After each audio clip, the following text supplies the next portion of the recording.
selamat pagi Bapak Ibu yang kasih Tuhan. Puji nama Tuhan, kita telah memasuki hari yang baru. Bersyukur sebab Tuhan selalu baik dan selalu baik. Kita doa dulu sebelum kita beraktivitas. Tuhan, terima kasih betapa bahwa Tuhan luar biasa buat kami menuntun sepanjang hari ini Tuhan. Sebentar kami akan saat teduh. Tuhan urapi setiap kami. Tuhan berkati setiap kami. Shalom Tuhan turun bagi kami. Kami mau mendengarkan sebagai seorang murid. Tuhan kuduskan urapi dalam nama Tuhan Yesus. Haleluya. Amin. Wow. Tuhan Yesus dahsyat. Katakan amin. Saudara, tema kita hari ini adalah tentang Amsal 4 ayat yang ke-18 dan 19. Ya, dibuka Alkitabnya di kitab Amsal 4 ayat 18 sampai 18. 2 ayat saja pagi hari ini, ya. Sudah? Yang pertama adalah, tetapi jalan orang benar itu seperti cahaya fajar yang kian bertambah terang sampai rembang tengah hari. Jalan orang fasik itu seperti kegelapan. Mereka tidak tahu apa yang menyebabkan mereka tersandung. Saudara, kitab Amsal ini mengajar setiap kita, menegur setiap kita. Terlebih pagi hari ini firman ini mengingatkan kepada kita semua bahwa begitu banyak mungkin kita sudah melakukan banyak hal. Seperti kita berdoa, berpuasa, kita melakukan doa pujian penyembahan. Kita pun sudah membaca firman Tuhan. Tetapi kita tidak mengalami terobosan. Susah sekali untuk bisa menembus breakthrough gitu ya. Menembus terobosannya tuh susah banget. Nah, sebenarnya apa yang terjadi? Apa yang menyebabkan kesusahan untuk bisa mengalami terobosan? Firman Tuhan ini ngingetin kita. Coba lihat ya. Syarat untuk bisa melihat terobosan, untuk bisa melihat kehidupan, untuk bisa membuat kehidupan kita itu menjadi sangat beruntung seperti ini. Tetapi jalan orang benar itu seperti cahaya fajar. Jadi kata kuncinya adalah orang benar. Dua firman ini menjelaskan dua jenis orang, yaitu orang benar dan orang fasik. Karena dua jenis orang ini yang menentukan apakah orang ini mendapatkan keberuntungan, hidup benar, hidup yang sesuai dengan Tuhan, mengalami terobosan, mengalami perubahan, mengalami kekuatan daripada Tuhan. Nah, kita lihat dulu seperti apakah orang benar dan seperti apakah orang fasik. Karena ini penting sekali. Beberapa hari ini masih banyak orang bertanya, mengapa susah mengalami terobosan? Nah, kuncinya ada di tempat ini, ya. Jalan orang benar, garis bawahi jalan orang benar. Mengapa disebut dengan jalan orang benar? Karena memang hanya itulah yang Tuhan mau dalam kehidupan kita, menjadi orang yang benar. Jalannya mesti lurus, ya. Kata benar itu dari bahasa Ibrani dikatakan sedek. Tulisannya adalah T-S-E-D-E-Q, ya. Sedek, yang mempunyai arti benar, bersikap adil dalam melakukan hal-hal yang benar, atau dalam bahasa Inggrisnya be righteousness, justify, to do the right things. Jadi orang benar itu atau sedek memiliki arti bahwa dia tahu keadilan, dia tahu bagaimana harus berbuat benar, dia tahu bagaimana harus melakukan yang benar. Nah, itu yang disebut dengan orang benar. Tahu keadilan, tahu bagaimana berbuat benar, tahu bagaimana melakukan hal-hal yang benar. Itu yang disebut dengan orang benar. Jadi kita lihat bahwa seperti Sadrak, Mesak, dan Abednego. Ya, coba kita lihat di kitab Daniel 3 ya. Kita lihat seperti apakah Daniel mengajarkan kepada kita hidup benar itu seperti apa.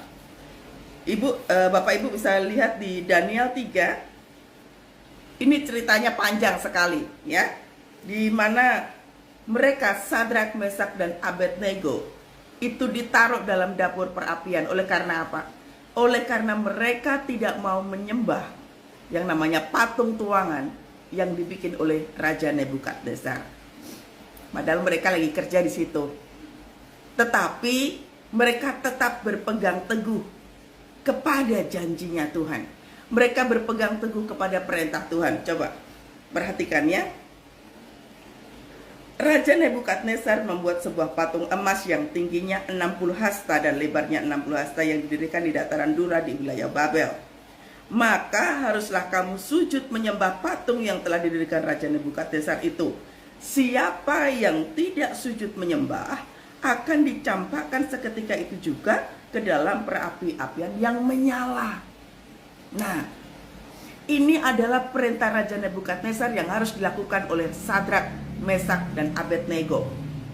Mereka lagi ada di bawah kepemimpinan si raja ini. Tetapi karena ini adalah patung tuangan, ini adalah berhala, maka apa yang dilakukan oleh si Sadrak, Mesak, dan Abednego ini? Coba lihat ya ayat yang ke-14. Berkatalah Nebukadnezar kepada mereka, apakah benar hai Sadrak, Mesak, dan Abednego bahwa kamu tidak memuja dewaku dan tidak menyembah patung emas yang kudidirikan itu? Lalu Sadrak, Mesak, dan Abednego menjawab Raja Nebukadnezar, tidak ada gunanya kami memberi jawab kepada tuanku dalam hal ini. Memiliki keberanian bahwa itu salah, jadi mereka harus mengatakan bahwa itu tidak benar. Itu tindakan yang tidak benar. Apakah kita mau? Apakah kita masih melakukan hal-hal yang kita berani menentang sesuatu yang itu dilarang oleh Tuhan? Seperti yang dilakukan yang dilakukan oleh Sadrak, Mesak, dan Abednego ini. Saya ulang. Apakah kita masih sampai hari ini memiliki keberanian untuk tetap menyangkal sesuatu hal yang bersalah itu oleh karena menentang firman Tuhan? Berapa banyak kita berani, kita rela merelakan diri kita, hidup kita untuk sesuatu hal yang gak benar begitu ya, tetapi kita kompromi terhadap dosa itu. Makanya mengapa ini dijadikan sebagai contoh orang yang hidup benar seperti ini. Diminta untuk menyembah patung tuangan, diminta untuk menyembah berhala, tetapi Sadrak, Mesak, dan Abednego tidak melakukannya. Saudara, apakah yang dimaksud dalam penyembahan berhala dalam kehidupan sehari-hari? Contoh yang sering kali terjadi sewaktu kita bekerja. Kita bekerja seringkali, banyak banget orang-orang berani memalsukan tanda tangan, orang memalsukan nota, orang memalsukan bukti laporan. Bahkan di dalam sebuah sidang, saya pernah saudara diminta oleh seseorang untuk jadi seorang saksi, begitu ya, dalam sebuah sidang. Saya diminta untuk ngomong sesuai apa yang dikatakan pengacara, padahal seharusnya saya tidak mengatakan itu. Tetapi saya tolak, karena sebagai seorang hamba Tuhan, saya harus berkata apa yang benar. Makanya saya tolak. Apakah kita berani untuk melakukan itu? Kalau firman Tuhan mengatakan bahwa tidak ada perceraian di dalam pernikahan, apakah kita berani untuk mengatakan itu dalam mulut kita? Kalau firman Tuhan, di sini orang benar di sini tidak hanya melakukan hal-hal yang benar, yang hanya sifatnya, contohnya tidak membuat bukti palsu, tidak membuat nota palsu, tidak membuat laporan palsu, berkata yang benar di dalam Tuhan. Tetapi jangan lupa, orang benar juga harus berlaku adil. Di mana sewaktu kita diminta Tuhan untuk mengampuni kesalahan orang, kita pun juga harus mengampuni kesalahan orang lain. Itu justify. Itu melakukan hal-hal yang sifatnya adil. Dan firman Tuhan tidak ada kata kompromi. Amin. Tidak ada kata kompromi. Sewaktu kita mau mengampuni kesalahan orang, lalu orang mengatakan bahwa tapi orang ini melakukan KDRT misalnya, orang ini sudah berzina, dikatakan tapi kan hamba Tuhan yang lainnya itu boleh bu. Kalau sudah berzina berarti boleh diceraikan. Ingat baik, firman Tuhan tidak untuk dibantah. Firman Tuhan tidak untuk ditambah, tidak untuk dikurangin. Kalau Tuhan katakan lakukan keadilan, Tuhan meminta kita untuk melakukan kebenaran, lakukan saja. Karena firman Tuhan dikatakan dengan begitu jelas bahwa ketika jalan orang benar itu, tetapi jalan orang benar itu seperti cahaya fajar. Cahaya fajar itu apa toh? Cahaya fajar itu adalah seperti ini. Anda bisa lihat ketika matahari mau terbit, itu kan pelan-pelan itu cahayanya munculnya. Pelan-pelan ya, dari pagi gitu, kemudian ke agak pagi jam 10, jam 11, jam 12, makin hari makin terang, makin terang. Itulah yang disebut dengan cahaya fajar. Jadi cahaya yang muncul sebelum matahari terbit. Makin hari makin jamnya. Seperti itulah digambarkan oleh Tuhan sebagai orang yang benar. Tetapi syarat untuk menjadi orang benar adalah kita melakukan hal yang benar, kita menjadi orang yang benar, bukan orang baik ya. Anda harus bisa membedakan antara orang baik dan orang benar. Orang benar pasti melakukan hal kebaikan, tapi orang baik belum tentu dia melakukan kebaikan. Orang baik belum tentu melakukan hal yang benar. Jadi yang dipegang adalah kita menjadi orang yang benar. Standarnya adalah standarnya Tuhan. Standar orang benar itu adalah melakukan hal yang benar, kita menjadi orang benar, kita melakukan keadilan. Itu orang benar. Jadi seperti contohnya tadi tuh Sadrak, Mesak dan Abednego. Begitu di depannya diminta untuk menyembah berhala, tapi mereka tetap katakan, sekalipun, bayangkan, tidak ada gunanya kami memberi jawab kepada Tuhan dalam hal ini. Jika Allah kami yang kami puja sanggup melepaskan kami, maka Ia akan melepaskan kami dari perapian yang menyala-nyala itu, dan dari dalam tanganmu ya Raja. Tetapi seandainya tidak, hendaklah Tuanku mengetahui ya Raja bahwa kami tidak akan memuja dewa Tuanku dan tidak akan menyembah patung emas yang Tuhan dirikan itu. Artinya apa saudara? Bahwa sekalipun itu membahayakan posisi pekerjaannya, kalau itu tidak benar di mata Tuhan, dia berani untuk mengatakan tidak.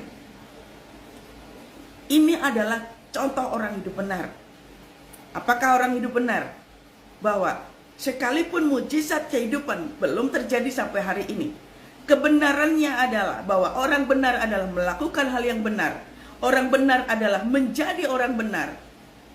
Orang benar adalah tahu tentang keadilan. Maka sekalipun mujizat belum terjadi, saya tahu saya harus menjadi orang benar, maka saya harus tetap menyembah Tuhan. Ada pertolongan atau tidak, saya harus menyembah Tuhan. Ada mujizat atau tidak, saya harus menyembah Tuhan. Ada bantuan atau tidak, saya harus menyembah Tuhan. Nah, ini adalah sikap yang benar. Sikap yang benar standarnya Tuhan. Amin. Kalau di kantor, kita harus dipaksa untuk membuat sesuatu hal yang tidak benar. Membuat tanda tangan palsu misalnya. Membuat laporan-laporan yang tidak dibenarkan. Sebagai seorang anak Tuhan, kita harus berani mengatakan tidak. Amin. Karena kita harus berpegang teguh kepada firman Tuhan. Karena itulah mengapa kita dipilih oleh Tuhan untuk ngikutin Tuhan Yesus. Memang gak gampang saudara. Berapa banyak kita pindah agama hanya karena apa? Posisi pekerjaan. Saya ada seorang teman saudara, untuk bisa mendapatkan posisi dalam sebuah pekerjaan, dia harus melepaskan kekristenannya hanya untuk posisi pekerjaan. Jangan salah saudara, pekerjaan bisa menjadi berhala dalam kehidupan kita. Kesibukan-kesibukan kita itu bisa menjadi berhala dalam kehidupan kita. Seberapa sering kita lebih sibuk dengan pekerjaan kita daripada kita membuat hubungan dengan Tuhan itu intim. Kita lebih sibuk dengan pekerjaan kita, tapi kita melewatkan jam saat teduh. Kita sibuk dengan pekerjaan kita, hari Minggu kita sibuk. Kita tidak melakukan yang namanya masa Sabat. Tidak ada ibadah Minggu. Beranikah kita membuat keputusan? Saudara, makanya yang namanya hidup benar, itu standarnya adalah standarnya Tuhan. Tidak gampang saudara. Tetapi hubungan dengan Tuhan itulah yang membuat kita itu menjadi orang benar. Makanya Amsal menuntun kita, mengajarkan kita kepada hari ini bahwa tetapi jalan orang benar. Kenapa toh kok disebut dengan jalan orang benar? Karena memang perjalanan kita itu supaya menjadi lurus. Perjalanan kita menjadi beruntung. Perjalanan kita itu nggak terseok-seok. Sekalipun itu susah, kalau jalannya benar pasti akan benar. Amin. Tetapi jalan orang benar itu seperti cahaya fajar. Amin. Ya, nggak masalah mau tekanannya sebesar apapun, mau diperlakukan orang seperti apapun. Tetapi selama kita menjadi orang benar, firman Tuhan katakan bahwa tetapi jalan orang benar itu seperti cahaya fajar yang kian bertambah terang. Ini loh, akan kian bertambah terang sampai rembang tengah hari. Sekalipun orang berusaha menutup pintu, tapi kalau Tuhan sudah membukanya, siapa yang bisa menutupnya, saudara? Orang mau memperlakukan kita seperti apapun, kalau Tuhan sudah melakukan, Tuhan sudah berkehendak, apapun yang diperlakukan orang tidak akan pernah terjadi. Karena apa? Benar, kata kuncinya. Amin. Makanya kita harus pegang bahwa benar menurut standarnya Tuhan adalah kita melakukan hal-hal yang benar, kitanya menjadi orang yang benar, dan kita juga harus menjadi orang yang melakukan keadilan. Amin. Ya. Jadi lihat dulu, mengapa hari-hari ini masih banyak sampai hari ini orang DM kepada saya bertanya, Bu, kenapa ya kok semakin hari saya punya kehidupan semakin susah? Kenapa semakin hari kehidupan semakin sulit? Saya nggak tahu, Bu, harus seperti apa. Lihat dulu, apakah posisi kita sudah benar? Apakah posisi kita menjadi orang benar atau kita menjadi orang fasik? Nah, kita sudah pegang ini, orang benar seperti apa. Sekarang kita lihat dulu, apakah orang fasik? Ya, jalan orang fasik itu seperti kegelapan, Amsal katakan. Mereka tidak tahu apa yang menyebabkan mereka tersandung. Kita lihat dulu, apakah orang fasik? Orang fasik dalam bahasa Ibrani-nya dikatakan rasya atau resya, yang artinya bertindak jahat, merusak, meremukkan, tidak menyenangkan atau menjijikkan. Jadi, saya ulang. Kata fasik dalam bahasa Ibrani-nya itu yang dengan katanya adalah rasya atau resya, itu berartinya bertindak jahat, merusak, meremukkan, tidak menyenangkan atau menjijikkan. Nah, itu orang fasik. Bertindak jahat, kita tahu. Apakah hidup jahat? Itu orang fasik. Kita sebagai orang pasti tahu orang jahat seperti apa. Hidup tidak jujur. Kita jualan gak jujur. Itu orang jahat.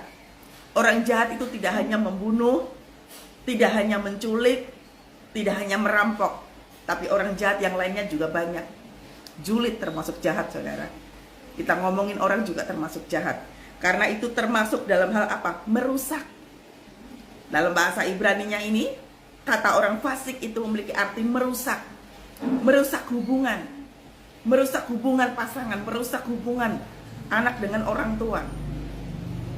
Merusak hubungan antara anak dengan orang tua, merusak hubungan orang tua dengan anak. Itu ternyata bagian dari orang jahat. Makanya sewaktu kita duduk sebagai seorang penggosip, itu pun disebut dengan orang jahat.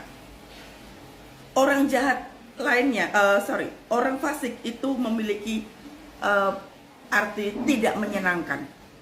Perbuatan-perbuatan yang tidak menyenangkan itu seperti apa, saudara?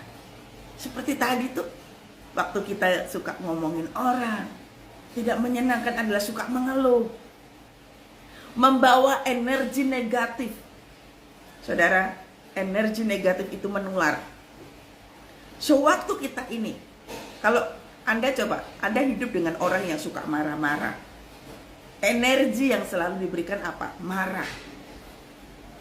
Kalau kita ketemu dengan orang yang energinya ini adalah orang yang suka mengeluh, omongannya negatif, dirinya negatif, pikirnya negatif, itu energi bisa nular tidak? Bisa. Nah, orang-orang seperti ini disebut dengan orang fasik karena dia melakukan hal-hal yang tidak menyenangkan. Dalam bahasa Ibrani-nya ini termasuk disebut dengan orang fasik. Tidak menyenangkan. Makanya susah mengalami terobosan. Orang-orang yang hidupnya tidak menyenangkan, orang-orang yang hidupnya merusak hubungan, orang-orang yang hidupnya tidak jujur, orang-orang yang senantiasa melakukan kejahatan, dikatakan itu bagian dari orang-orang fasik. Makanya orang-orang fasik, kitab Amsal mengatakan bahwa orang-orang fasik hidupnya selalu tersandung. Ya. Mereka tidak tahu apa yang menyebabkan mereka tersandung. Karena apa? Orang fasik itu seperti kegelapan. Dia tidak bisa melihat masa depan karena dirinya gelap. Apa yang dilakukan? Omongannya negatif, pikirannya negatif. Makanya saudara, ketika kita berpikir bahwa aku nggak tahu masa depanku seperti apa, aku nggak tahu apa yang akan terjadi, semua ngeblur, semuanya gelap sekali. Dan itu ketika kita tidak bisa menjaga firman. Makanya lihat bedanya ya. Orang benar dengan orang fasik, sekalipun dua-duanya mungkin tidak bisa melihat masa depan, tetapi pola pikir yang benar itu menyebabkan orang benar tetap melakukan hal-hal yang benar sekalipun masa depannya nggak nampak. Tetapi orang fasik, dia begitu melihat bahwa tidak ada yang bisa nampak dalam masa depannya, tetapi orang fasik akan mengatakan hal-hal yang buruk. Karena dia senantiasa apa? Yang dilihat adalah kegelapan. Makanya perkataannya negatif. Susahlah kalau begini. Percuma berdoa. Sudah melakukan ini, Tuhan tidak tolong. Nah ini bedanya ya. Yang diperhadapkan sama. Sama-sama memiliki persoalan tentang masa depan. Sama-sama memiliki persoalan kehancuran. Tetapi karena dia statusnya berbeda, yang satu orang benar, yang satu orang fasik, makanya bisa dilihat dengan jelas mana yang mengalami terobosan dan mana yang tidak. Seperti tadi contohnya ya, Sadrak, Mesak, dan Abednego. Masa depan mereka terancam tidak? Terancam. Karena mereka kerja dengan Nebukadnezar. Si raja memiliki satu peraturan bahwa engkau harus menyembah patung yang aku buat. Tapi Sadrak, Mesak, dan Abednego sekalipun masa depannya dalam bahaya, dia berani mengatakan sekalipun Tuhan tidak menolongku, aku tetap akan menyembah Tuhan. Gitu kan? Dibaca lagi nanti kitab Daniel 3. Berani untuk mengatakan bahwa kalau Tuhan katakan tidak, aku pun akan melakukan tidak. Amin. Tetapi ketika orang fasik melihat adanya bahaya, oh bahaya ternyata, ya sudah, daripada aku nanti dikeluarkan, daripada aku nanti kena PHK, gak apa-apa, aku akan menyembah patung ini. Makanya hidupnya tersandung. Seberapa banyak saudara orang, kalau kita lihat ya, para wakil rakyat masuk ke dalam penjara, ditangkap KPK, pasti akan ngalamin apa? Kesusahan. Di kemudian hari tersandung. Ya seperti ini. Makanya memiliki hidup yang hati-hati. Jadi sudah paham ya, antara orang hidup benar dengan orang fasik. Kalau orang benar, dia melakukan hal-hal yang benar, dirinya sendiri juga benar, dirinya tahu tentang keadilan, itu orang benar. Tetapi orang fasik adalah orang-orang yang hidupnya dalam kegelapan. Dia hidup yang tidak menyenangkan, dia hidup yang hanya merusak, dia hidup yang hanya menghancurkan, dia hidup yang melakukan banyak kejahatan, itu orang fasik. Jadi kita harus tahu bahwa ketika kita sudah memposisikan diri sebagai seorang fasik tadi itu, terkadang orang tidak sadar memposisikan diri sebagai orang fasik. Karena itu tadi, melakukan hal yang tidak menyenangkan, melakukan hal-hal yang tidak adil, melakukan hal-hal yang jahat, melakukan hal-hal yang berusaha untuk meremukkan, menghancurkan. Itu bagian dari orang fasik. Makanya jangan heran ketika itu terjadi, yang tidak terjadi adalah tidak adanya terobosan dalam kehidupan. Paham? Ya? Jadi lihat kondisi kita sekarang ini. Makanya jangan bertanya lagi, kenapa Bu, kok susah ya Bu? Terobosan susah sekali. Apa dulu nih yang kita lakukan? Perhatikan ya.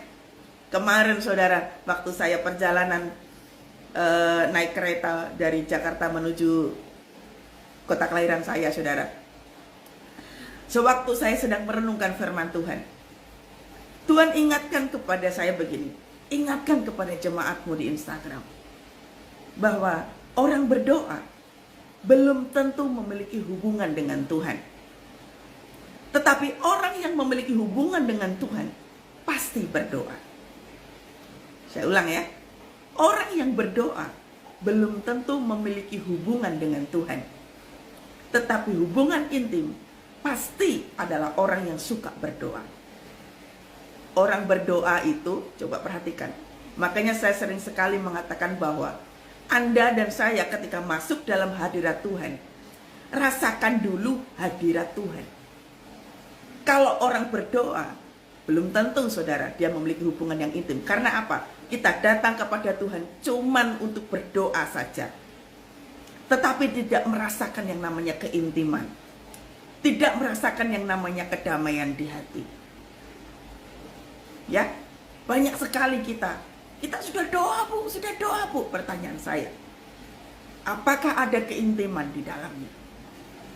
Atau jangan-jangan kita hanya berdoa kepada Tuhan hanya karena supaya pertolongan datang, hanya supaya mujizat datang, hanya supaya perubahan kehidupan cepat selesai, udah frustrasi dan lain sebagainya.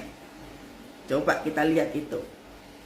Jadi orang berdoa belum tentu memiliki keintiman dengan Tuhan. Makanya saudara, jadilah yang namanya orang benar. Orang benar digambarkan sebagai, di kitab Amsal digambarkan sebagai cahaya yang merekah, cahaya yang muncul dari pelan-pelan begitu saudara. Tuhan itu nggak buru-buru saudara. Tuhan tahu bagaimana cara menolong kita. Kita suka nggak sabar, kita maunya cepat selesai. Masih banyak yang bilang sama saya, bu doakan saya bu supaya utang saya cepat selesai. Nggak bisa begitu. Doakan saya bu, saya sudah nggak tahan dengan menjalani kehidupan ini. No saudara, kehidupan yang kita hadapi itu bukan untuk kita tengking, bukan untuk kita cepat-cepat selesaikan. Karena kesukaran yang ada di depan itu dipakai Tuhan untuk apa? Mengubah kehidupan kita, agar supaya kita itu tidak jadi orang fasik terus, agar supaya kita itu hidupnya benar di mata Tuhan. Ya, jadi persoalan yang ada di hadapan kita itu hadapi saudara, hadapi. Bukan kita kabur, bukan kita nyerah gitu aja, tapi hadapi. Amin.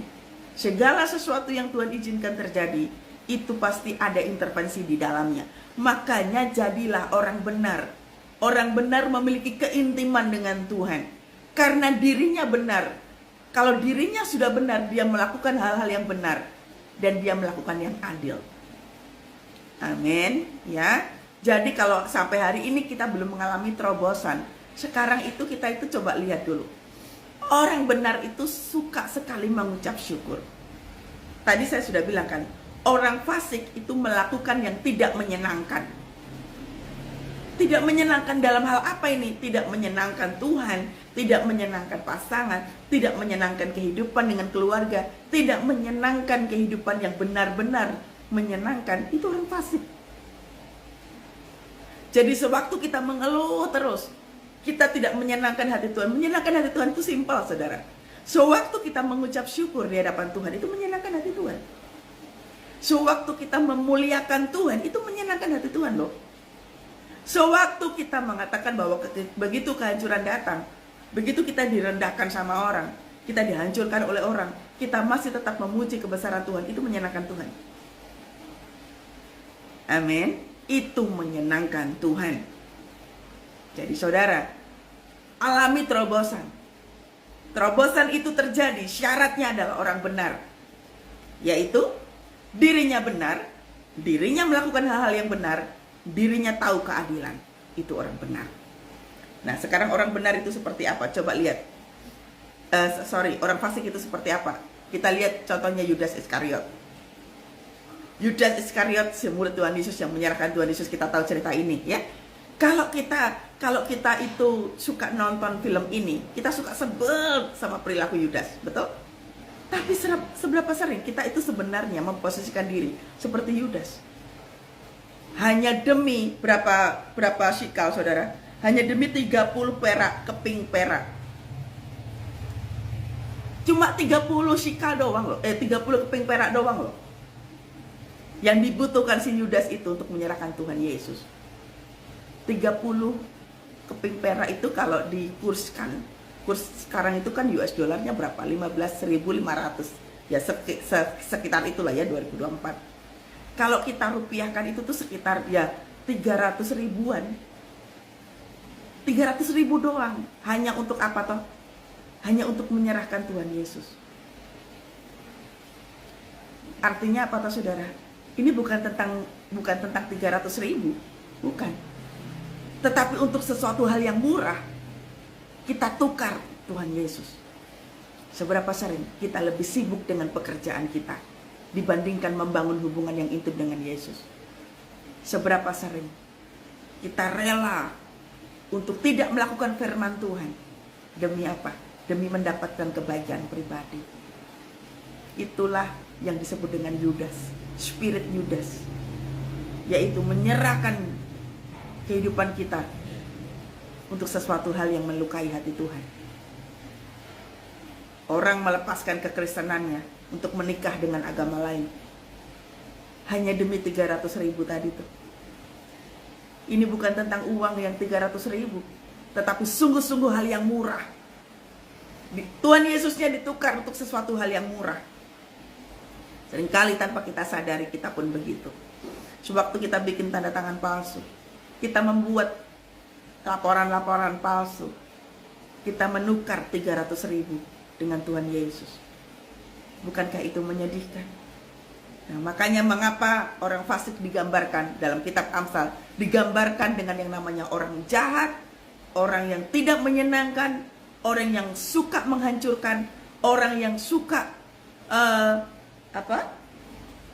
orang yang suka meremukkan, tidak menyenangkan, bahkan melakukan hal-hal yang menjijikkan. Orang yang menjijikkan itu termasuk orang fasik. Saya stres bu, saya frustrasi bu, makanya untuk menghilangkan rasa frustrasi saya nonton film porno bu.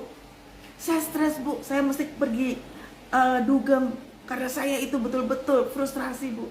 Saya minum minuman keras. Ini disebut dengan orang fasik, melakukan hal-hal yang menjijikkan.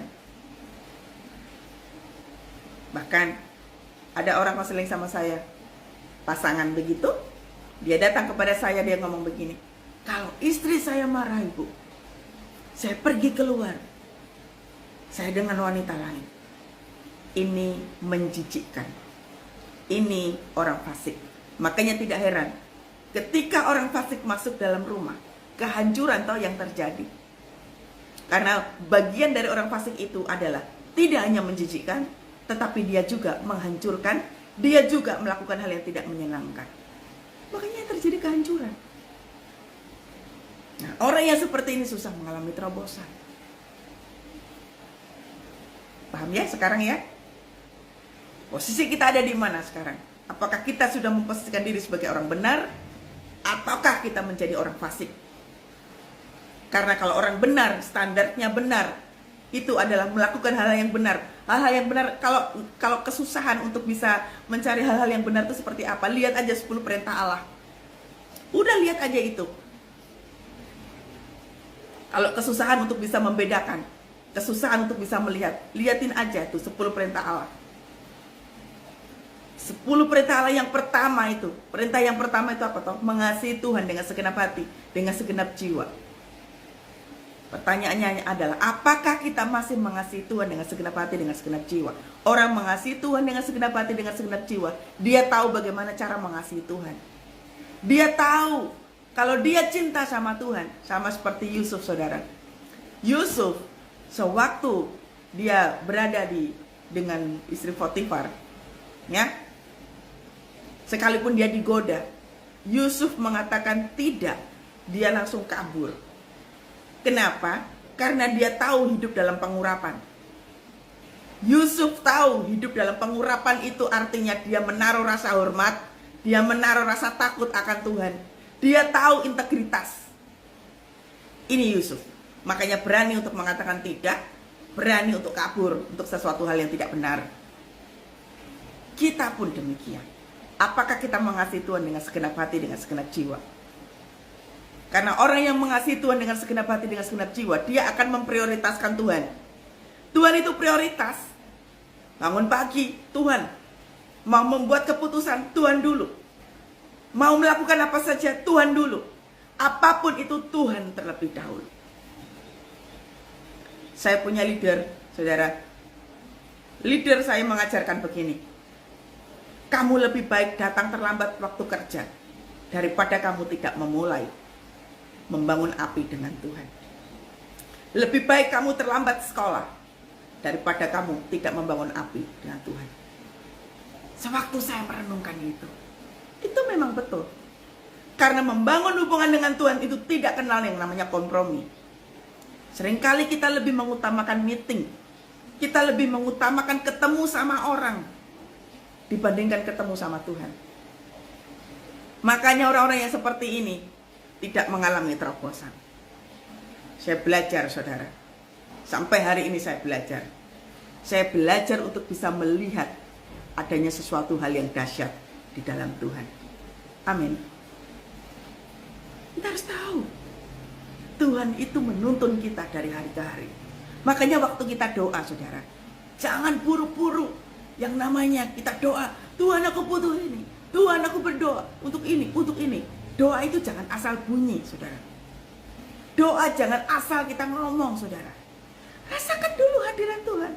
Ku rasakan kasih-Mu dan ku bersyukur menyembah-Mu, penuhi dengan kasih-Mu, diam di hadirat-Mu. Rasain Tuhan dulu. Ya, sama halnya kalau kita ketuk rumah seseorang. Kalau kita kulon nuwun di rumah orang, kan kita tunggu yang punya rumah bukain pintu dulu. Oh, silakan masuk Bu, Pak, silakan masuk. Bapak Ibu mau minum apa? Lah kan gitu harusnya. Kan kita nggak mungkin kan ketok pintu di rumah orang. Atau kalau nggak pintunya nggak dibuka, kita buka sendiri. Langsung kita ngomong begini, tolong dong saya minta beras, tolong dong saya kelaparan, tolong dong saya terluka. Kan nggak begitu. Kita tunggu si pemilik rumah itu bukakan pintu, mempersilahkan kita duduk, bangun dulu obrolan yang menyenangkan, begitu kan? Demikian pula pada waktu kita masuk dalam hadirat Tuhan, kulon nuwun dulu sama Tuhan. Rasakan dulu, oh ada ketenangan. Saya tahu Tuhan kok hadir di sini. Saya tahu Tuhan kok ada di tempat ini. Nah itu, kita rasakan dulu yang namanya kebaikan Tuhan. Rasakan dulu. Ya. Jadi mari saudara, dirubah ya cara doanya. Jangan langsung ketok-ketok, langsung ngomong gitu. Kulon nuwun dulu. Dia Tuhan, dia raja di atas segala raja. Makanya doa itu jangan hafalan, saudara. Doa itu adalah dasarnya. Dasar dari doa adalah kecintaan kita kepada Tuhan, itu dasarnya. Kalau dasar dari doa itu adalah kebutuhan hidup, mujizat, maka kita akan sulit yang namanya menembus kecintaan sama Tuhan. Karena dasar untuk masuk dalam hadirat Tuhan itu adalah kecintaan kita kepada Tuhan. Rasa haus dan lapar terhadap Tuhan. Itu dasarnya. Agar supaya apa toh? Kontennya, kualitas doanya itu pasti benar. Ya? Dirubah ya saudara. Jangan doanya langsung. Nah, hati-hati. Kita lagi mau memerintahkan Tuhan itu. Tuhan aku butuh duit Tuhan. Tolong Tuhan. Ini kita sedang memerintahkan Tuhan. Hati-hati. Kita harus tahu yang namanya peraturan. Ya. Miliki standar hidup benar. Hidup benar tadi apa? Menjadi orang benar. Kita harus benar dulu. Ya. Kita harus benar dulu. Kalau kita sudah benar, kita berani untuk melakukan hal-hal yang benar. Begitu kita sudah melakukan hal-hal yang benar, kita melakukan hal-hal yang adil. Adil dengan semua orang. Mengasihi semua orang. Ya. Jadi jangan tukar kehidupan kita hanya 300.000 seperti si Yudas itu. Menukar Tuhan Yesus untuk sesuatu hal yang murah. Masih banyak saudara yang tidak melakukan ibadah minggu. Sekarang ini hari Senin, coba. Kemarin ibadah minggu atau tidak? Masih banyak yang tidak. Saudara, kemarin saudara ya, Saya naik kereta pagi, saudara ya, 6:30 pagi. Saya nikmati itu kereta. Saya nggak tidur, saudara. Saya hanya tidur sebentar, kemudian saya bangun. Tetapi hal yang utama yang saya lakukan adalah, begitu saya duduk di kereta, saya buka YouTube karena saya harus ikut online. Saya ikut ibadah itu online. Itu hadirat Tuhan luar biasa, dahsyat banget. Saya tetap memposisikan diri rapi begitu ya. Saya nggak sambil makan, saya nggak sambil minum. Saya terus merasakan hadirat Tuhan di dalam kereta. Sekalipun itu di public transportation, tetap minta sama Tuhan atmosfer surga itu turun mengubahkan itu kereta. Sama saudara, sewaktu kita masuk dalam hadirat Tuhan, ubah atmosfer. Biarkan atmosfer surga itu mengubahkan. Sikap hati kita itu menentukan loh. Sikap hati kita itu menentukan. Kalau kita bersikap benar, kita bersikap sopan di hadapan Tuhan, maka atmosfer rumah itu akan berubah. Akan berubah, saudara. Saya terus menikmati hadirat Tuhan, saya nyembah Tuhan. Di kereta saya muji Tuhan, saya nggak peduli, saudara. Ya tetap tidak mengganggu yang lain ya. Saya pakai headset begitu, saya nikmati hadirat Tuhan, saya nyembah Tuhan, saya buka Alkitab, firman Tuhannya apa, tetap melakukan. Begitu ibadah satu selesai, saya masuk ke ibadah yang kedua, tetap online, ya nggak apa-apa, karena perjalanan dari Jakarta ke kota, ke tempat ini, itu butuh waktu 8 jam. Saya nggak tidur, saya tidur hanya sebentar, kemudian saya bangun, 2 kali saya ikut ibadah online, lalu saya baca buku, saya mencatat apa yang saya dapat dari Tuhan. Artinya apa? Hadirkan. Sewaktu kita itu memiliki kecintaan dengan Tuhan, Tuhan yang diutamakan, Tuhan yang disenangkan. Nggak sibuk dengan urusan kita sendiri. Utamakan Tuhan dalam segala hal. Kalau pengen hidupnya kita nggak tersandung, kalau pengen hidup kita itu diubahkan Tuhan, kalau pengen kita mengalami terobosan, utamakan Tuhan dalam segala hal. Agar supaya kehidupan kita itu beruntung. Amin. Perjalanan kita beruntung. Orang yang beruntung itu tuh tidak melulu tentang uang, tidak melulu tentang kekayaan, apalagi posisi pekerjaan, bukan loh. Sekalipun perjalanan kehidupanmu susah, secara manusia itu susah, tetapi kalau disertai oleh Tuhan, damai sejahtera Tuhan itu nggak akan hilang. Sekalipun pintu mujizat belum terbuka, damai sejahtera Tuhan itu nggak akan hilang. Sekalipun engkau direndahkan sama orang, mungkin engkau sakit hati saat itu juga. Tetapi begitu sekian menit kemudian, damai sejahtera itu tidak dicuri oleh iblis. Karena apa? Mengutamakan Tuhan. Mengutamakan Tuhan, saudara. Utamakan Tuhan dalam segala hal. Ya. Jadi Amsal 18:19, tetapi jalan orang benar itu seperti cahaya fajar, yang kian bertambah terang sampai rembang tengah hari. Ya, tetap menjadi terang. Orang benar melihat terang di depan. Lihat, orang benar melihat terang di depan. Karena gambaran dari orang benar itu adalah terang. Jadi kita bisa melihat ke depannya. Sekalipun nggak tahu Tuhan mau dibawa kemana, tetapi ada terang di sana. Lihat, Abraham waktu menyerahkan Ishak, apakah dia tahu Ishak mau diapain? Kan enggak. Yang dia tahu adalah dia taat kepada Tuhan. Kenapa taat? Karena ketaatan itu ada terang di depan. Dia tahu ada terang di depan. Dia tahu bahwa Tuhan tidak mencelakakan dia. Dia tahu bahwa Tuhan tidak akan menghancurkan kehidupan Abraham. Makanya sekalipun yang diserahkan adalah Ishak, dia tahu bahwa terang itu ada di depan dia. Makanya Abraham disebut sebagai bapa orang beriman tuh kayak begini. Hatinya penuh dengan terang. Dia tahu ada terang di depan dia, yaitu Tuhan yang dijadikan sebagai patokan.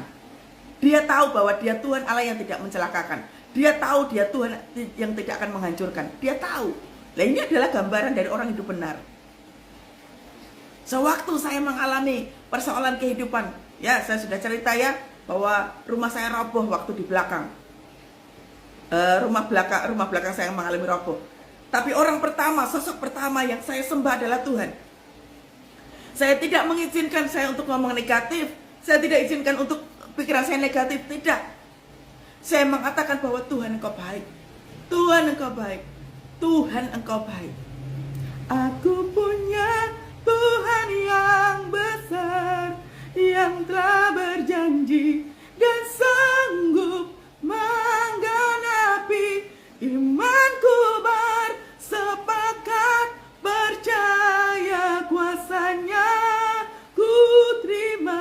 jarang kemenangan darimu. Aku punya Tuhan yang besar. Sewaktu kita ngomong seperti ini, apakah mujizat sudah ada? Kalau mujizat sudah ada, kita mungkin gak nyanyi ini, saudara.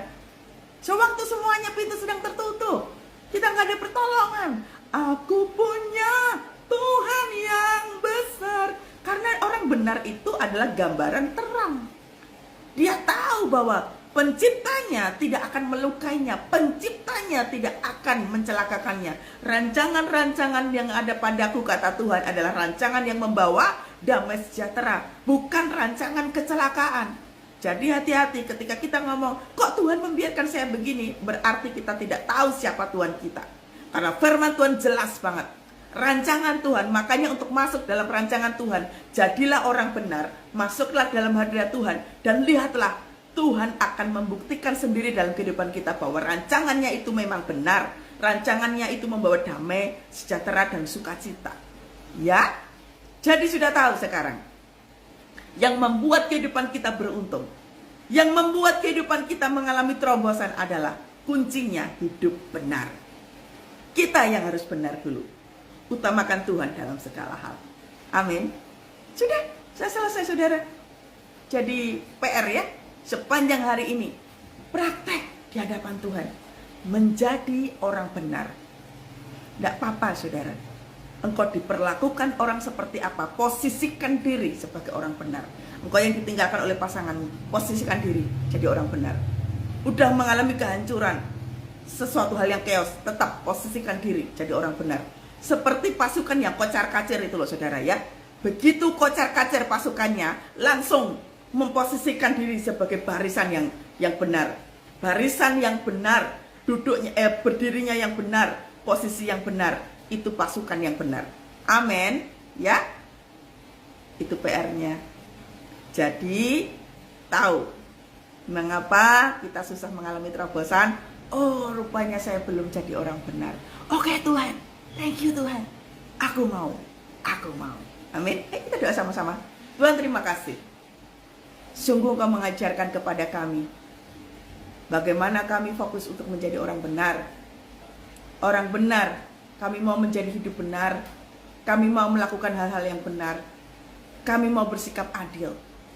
Tuhan, kalau apa yang ada di hadapan kami, semuanya itu nampaknya tertutup, semuanya itu nampaknya nggak nampak mujizat, tapi kami mau katakan ya Tuhan, bahwa tetap kami memiliki hidup yang benar di dalam-Mu. Engkau Tuhan Allah yang menuntun kami. Engkau Tuhan Allah yang senantiasa menolong kami. Engkau Tuhan kami, Engkau satu-satunya Tuhan yang senantiasa menuntun kami. Terima kasih Tuhan. Kekuatan baru sudah ada pada kami. Koralarabaya shikaralaraba. Oralarabaya shikaralaraba. Di dalam nama Tuhan Yesus, bila urapan baru turun bagi setiap kami Tuhan pagi hari ini. Urapi kami satu persatu ya Tuhan.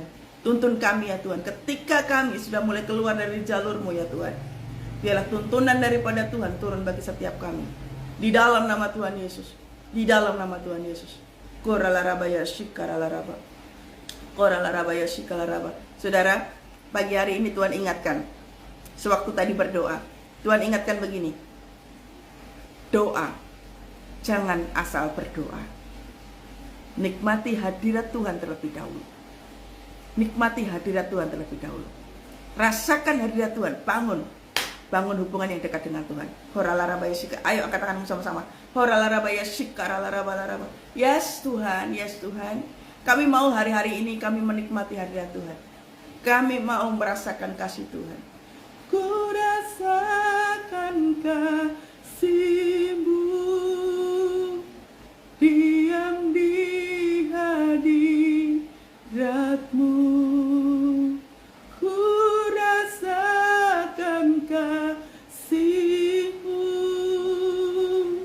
diam di hadirat-Mu. Ubahlah ya Tuhan atmosfer rumah kami seperti di surga, turun atas kediaman kami, turun atas hati kami, turun atas pikiran kami. Di dalam nama Tuhan Yesus, yang bukan berasal daripada Tuhan, Tuhan ubah atmosfer rumah kami Tuhan, sejuk, teduh, sebagaimana yang ada di surga. Semuanya ya Tuhan, semuanya dari lantai atas sampai ke bawah. Hadirat Tuhan saja yang turun. Atmosfer surga turun, mengubahkan rumah kami, meneduhkan pikiran kami, meneduhkan jiwa kami. Di dalam nama Tuhan Yesus, urapan yang baru turun bagi setiap kami Tuhan. Kami percaya bahwa sepanjang hari ini kami akan beroleh kemenangan. Kami percaya sepanjang hari ini kami akan jalan bareng bersama-sama dengan Tuhan. Terima kasih ya Bapak, terima kasih. Kami tutup bungkus setiap kami ya Tuhan dengan kuasa darah-Mu. Apa saja yang kami perbuat, Kau Tuhan Allah menjadikan berhasil. Terima kasih. Haleluya. Amin. Amin saudara ya. Amin. Selamat beraktivitas. Selamat hari Senin. Semangat semuanya ya. Tuhan Yesus memberkati. Shalom. Ketemu besok pagi.